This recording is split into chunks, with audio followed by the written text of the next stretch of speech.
Have you ever wondered why your life feels heavier than others? You do the right things, you pray, you try to live with integrity, and yet, your path feels steeper, your battles harsher, your pain deeper. Let me tell you something. It's not your imagination. Those who are chosen by God often carry storms that the world cannot understand. It can feel as though a target has been painted on your back. But if you recognize this, perhaps you are one of them, set apart, marked for a higher purpose, crafted for something beyond the ordinary. And here's the paradox. Being chosen does not mean an easier life. In fact, it often means walking through valleys that test the core of your being. Trials that feel like punishment are in truth proof of your calling.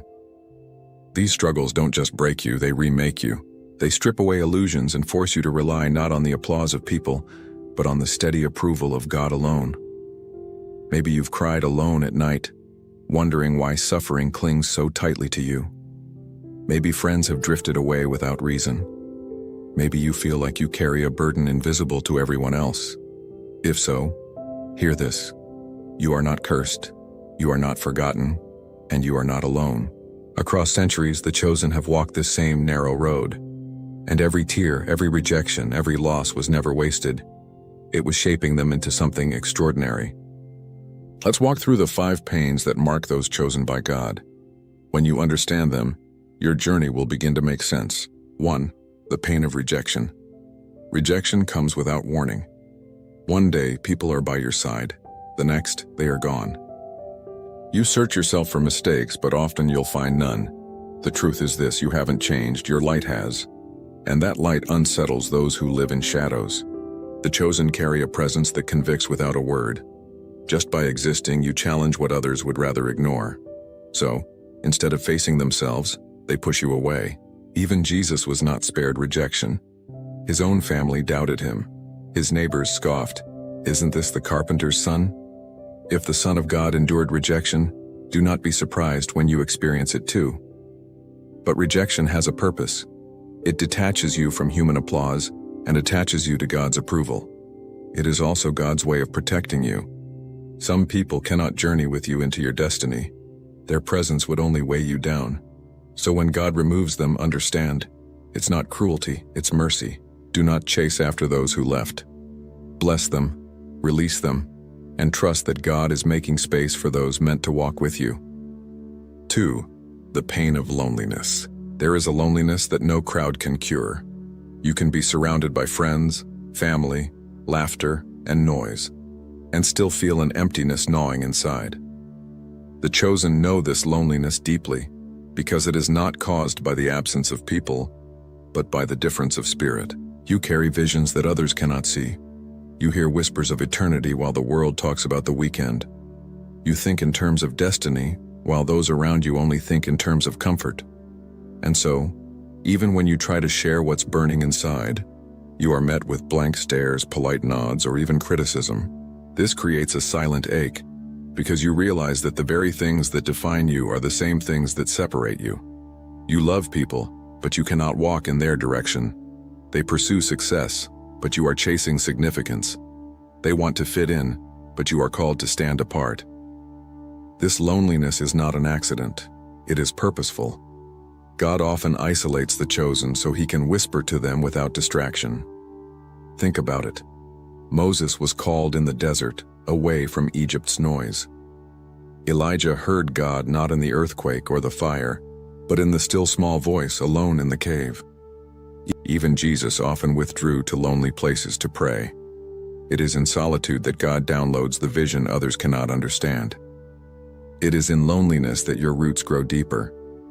While the world sees absence, God sees preparation. And yes, it hurts. You may wonder why the people closest to you cannot carry the burden you carry. You may cry when your deepest prayers go unheard by those around you. You may long for someone to simply get it. But hear this. Your loneliness is not a punishment. It is an incubator. Just like a seed must be buried alone in darkness before it breaks forth into life, you too are being hidden for a season. And here's the promise. You will not always walk alone. In time, God will bring people into your life who get you, who share your passions and who light your fire. Until then, the loneliness you feel is shaping you, sharpening you, and setting you apart for what is to come. So do not despise it. The silence that wounds you today will become the soil where your destiny grows. 3. The pain of inner conflict. Every chosen one faces a battle inside, spirit versus flesh. You want to pray but feel drained, open the word but struggle to focus.